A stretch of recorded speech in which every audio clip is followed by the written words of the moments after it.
Good morning, good evening, good afternoon, wherever you are, whenever you are. Hello, thank you for watching my videos. It's Mike. It's June 29th, 2009. Okay, so Russia has been having some difficulties recently with the fact that they're getting nowhere near as much revenue in from oil and gas as they used to. Now, a couple of years back, what Russia did was actually kick Shell out. Shell had been starting to put together an oil field in a place called Sakhalin Island? Sakhalin Island? I don't pronounce it, doesn't matter.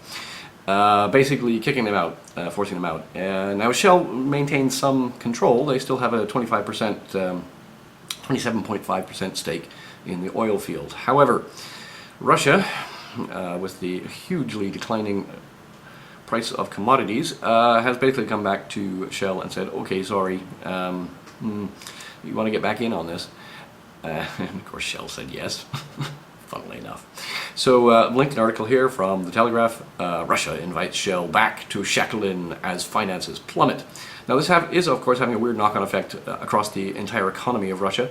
This isn't just about oil and gas companies, but how it all knocks on into tax revenues and things like that, and how the government can actually continue to function. Over in England, National Express shares jump on FirstGroup all-share merger approach. Now, National Express runs a number of bus and train companies across the country and has been struggling.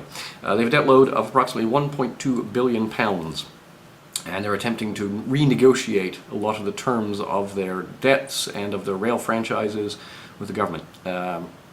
Anyway, but apparently FirstGroup said in a statement that it proposed a nil premium, nil share, or all-share merger. So basically, FirstGroup is going to go merge with National Express. National Express told them to get off for now, but the fact that this rumor or this story has actually appeared would indicate that they are seriously considering this, and probably someone will be buying FirstGroup or merging with FirstGroup. Now, of course, with National Express. Now, FirstGroup, a lot of their revenue within the UK is a bit iffy, but they also have a lot of operations over in the States and in Canada and in other countries where they run public school buses and bus systems and so forth. So they're probably the stronger of the two, but we shall see. Yes, so basically rail travel in England, Wales, Scotland, etc. has declined dramatically with the economic downturn. Having another knock-on effect, T-Mobile apparently is having a great deal of difficulty actually maintaining profitability in the UK. Vodafone has approached Deutsche Telekom to purchase the assets of T-Mobile UK and try to do a merger there. Now, of course, the problem with that is they would effectively create a company that owns 40% of the mobile market in the United Kingdom, which is probably too much for the regulators. But it may just be a case similar to what they did with the Lloyd's group joining with HBOS. It's too big.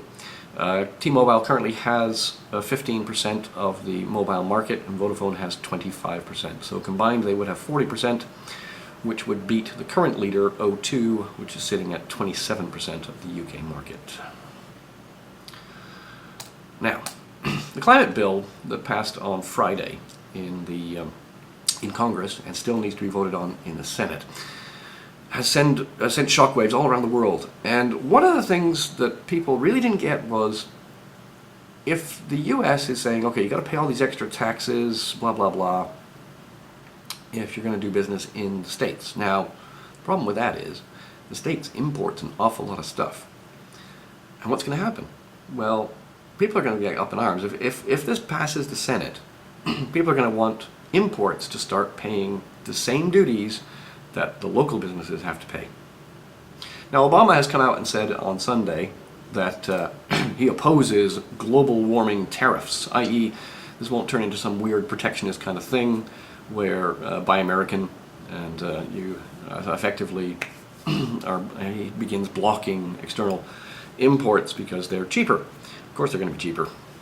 No weird global warming taxes to pay. Up in Canada, there was a commentary in the Globe and Mail. Proximity, reality, strategy, destiny. effectively saying the forces of history are challenging Canada's relationship with the States. It's time to make some choices. It's the whole same sort of nonsense that the government of Canada is now going to have to start doing the same sort of thing with climate change taxes and cap and trade and all that stuff. From the standpoint of commerce, the march of history was towards continentalism and an irrelevant border. Yes, NAFTA.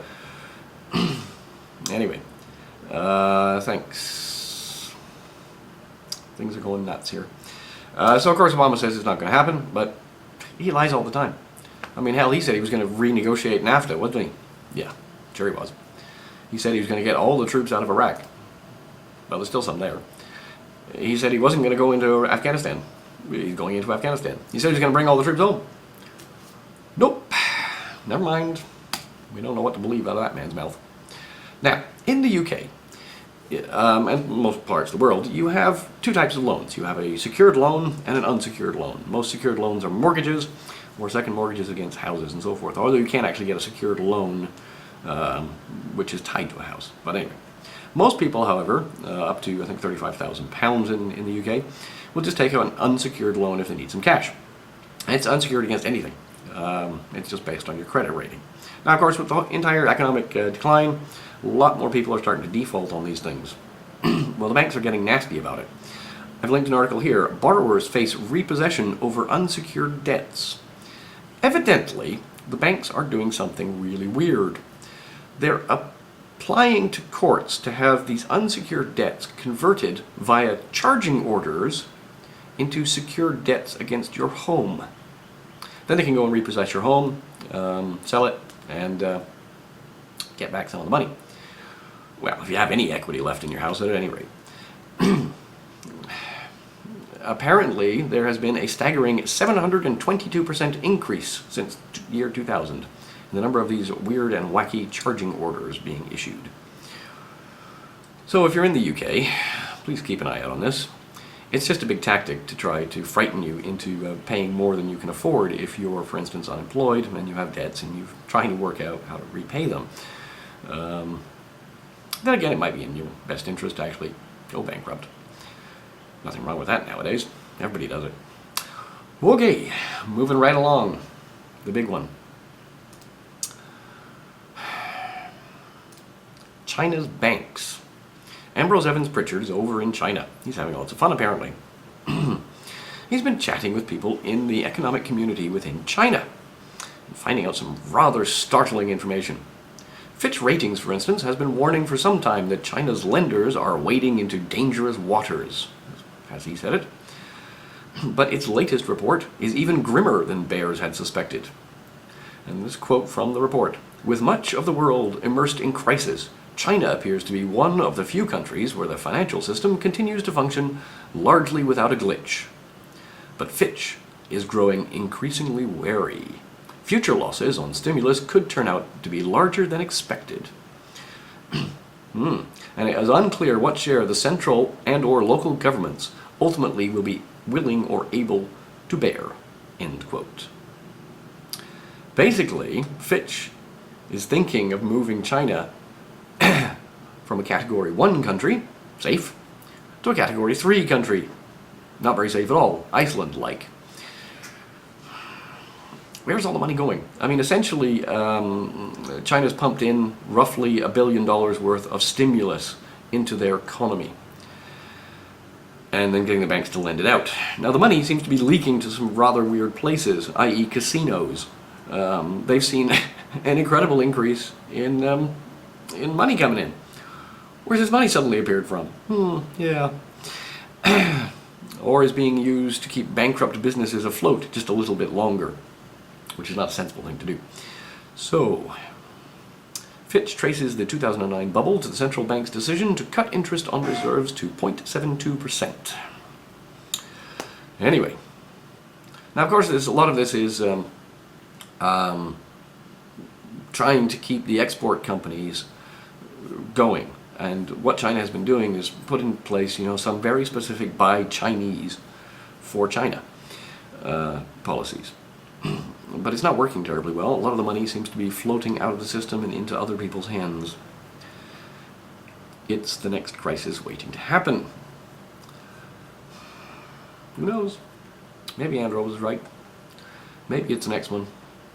Oh, and the other thing is there's the whole thing about commodities rushing into China. Apparently it's a huge speculation. All kinds of traders in China are speculating and hedging things and doing weird trades, and the only reason it seems like commodities are flowing into China is people are playing the market.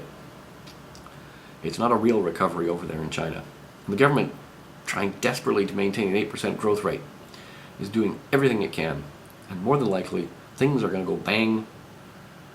Maybe not this year, beginning of next year. Okay, folks. Peace, love, understanding. Think about things.